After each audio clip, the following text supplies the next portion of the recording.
ಬೆಳಗ್ಗೆಯಿಂದ ಈವರೆಗೆ ನಡೆದ ಸುದ್ದಿಗಳ ಕ್ವಿಕ್ ಲುಕ್. ಎಲ್ಲೆಲ್ಲಿ ಏನೇನಾಯ್ತು ಅನ್ನೋದರ ಕಂಪ್ಲೀಟ್ ಡೀಟೇಲ್ಸ್ ಅರ್ಧ ಗಂಟೆಯಲ್ಲಿ ನಿಮ್ಮ ಮುಂದೆ. ರಾಜ್ಯದಲ್ಲಿ ನಡೆದ ಇಂಟ್ರೆಸ್ಟಿಂಗ್ ಸುದ್ದಿಗಳನ್ನು ನೋಡೋಣ ಕರ್ನಾಟಕ ನ್ಯೂಸ್ ಎಕ್ಸ್‌ಪ್ರೆಸ್‌ನಲ್ಲಿ. ಅರಬ್ಬಿ ಸಮುದ್ರದಲ್ಲಿ ವಾಯುಭಾರ ಕುಸಿತ ಹಿನ್ನೆಲೆ ರಾಜ್ಯದಲ್ಲಿ ಮುಂದಿನ 4 ದಿನ ಮಳೆ ಅಬ್ಬರಿಸಲಿದೆ ಅಂತ ಹವಾಮಾನ ಇಲಾಖೆ ಮುನ್ಸೂಚನೆ ನೀಡಿದೆ.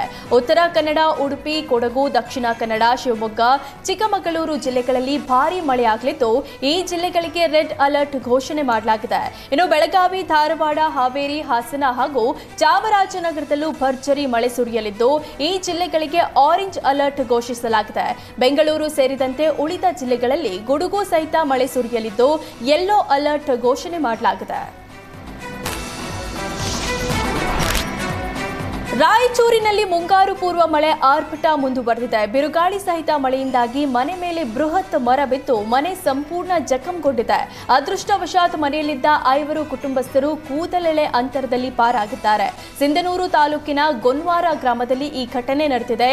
ದಸ್ತಗಿರಿ ಸಾಬ್ ಎಂಬವರ ಮನೆ ಮೇಲೆ ಮರ ಬಿದ್ದಿದ್ದು ಮನೆಯಲ್ಲಿದ್ದ ವಸ್ತುಗಳು ಚೆಲ್ಲಾಪಿಲ್ಲಿಯಾಗಿದೆ. ಮುಂಗಾರು ಎಂಟ್ರಿ ಮುನ್ನವೇ ಕೊಡಗು ಜಿಲ್ಲೆಯಲ್ಲಿ ಮಳೆರಾಯ ಅಬ್ಬರಿಸಿ ಬೊಬ್ಬೆರೆದಿದ್ದಾನೆ. ತಲಕಾವೇರಿ ಭಾಗಮಂಡಲ ಸುತ್ತಮುತ್ತ ಭರ್ಜರಿ ಮಳೆ ಸುರಿದಿದೆ. ತಲಕಾವೇರಿ ಮೆಟ್ಟಿಲುಗಳ ಮೇಲೆ ಜಲಪಾತದಂತೆ ನೀರು ಹರಿತಿದೆ. ಮತ್ತೊಂದು ಕಡೆ ಸುಂಟಿಕೊಪ್ಪ, ನಾಪೊಕ್ಲು ಸುತ್ತಮುತ್ತಲೂ ಭಾರೀ ಮಳೆಯಾಗ್ತಿದೆ.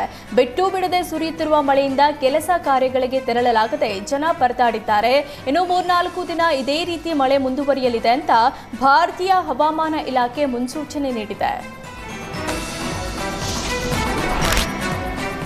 ಮಳೆ ಹಾನಿ ಸಂಬಂಧ ಇಂದು ಬೆಂಗಳೂರು ನಗರಾಭಿವೃದ್ಧಿ ಸಚಿವ ಡಿಸಿಎಂ ಡಿಕೆ ಶಿವಕುಮಾರ್ ಮಹತ್ವದ ಸಭೆ ನಡೆಸಲಿದ್ದಾರೆ. ವಿಧಾನಸೌಧ ಸಮ್ಮೇಳನ ಸಭಾಂಗಣದಲ್ಲಿ ಮಧ್ಯಾಹ್ನ 3 ಗಂಟೆಗೆ ಈ ಸಭೆ ನಡೆಯಲಿದ್ದು ಬಿಬಿಎಂಪಿ ಕಮಿಷನರ್ ಹಾಗೂ ವಿಭಾಗೀಯ ಕಮಿಷನರ್ಗಳು ಭಾಗಿಯಾಗಲಿದ್ದಾರೆ.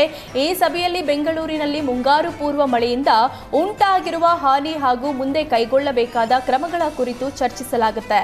ಜೊತೆಗೆ ಗ್ರೇಟರ್ ಬೆಂಗಳೂರು ಆಡಳಿತ ಅಧಿನಿಯಮ 2024ರ ಅನುಷ್ಠಾನದ ಕುರಿತು ಸಭೆಯಲ್ಲಿ ಚರ್ಚೆ ನಡೆಯಲಿದೆ. ಕಾಫಿನಾಡು ಚಿಕ್ಕಮಗಳೂರಿನಲ್ಲಿ ಮೇಘರಾಜನ ಆರ್ಭಟ ಮುಂದುವರೆದಿದೆ. ವರುಣದೇವನ ಅಬ್ಬರಕ್ಕೆ ಸರಣಿ ಸಂಕಷ್ಟಗಳು ಎದುರಾಗಿದೆ. ಮೂಡಿಗೆರೆ ತಾಲೂಕಿನ ಜಾರಗಲ್ ಗ್ರಾಮದಲ್ಲಿ ಗಾಳಿ ಮಳೆಗೆ ಮನೆ ಪಕ್ಕದ ತಡೆಗೋಡೆ ಕುಸಿದಿದೆ. ಜಯಂತಿ ಎಂಬವರ ಮನೆ ಪಕ್ಕದ ಗೋಡೆ ಕುಸಿದಿದ್ದು ಮನೆಯವರು ಆತಂಕಗೊಂಡಿದ್ದಾರೆ.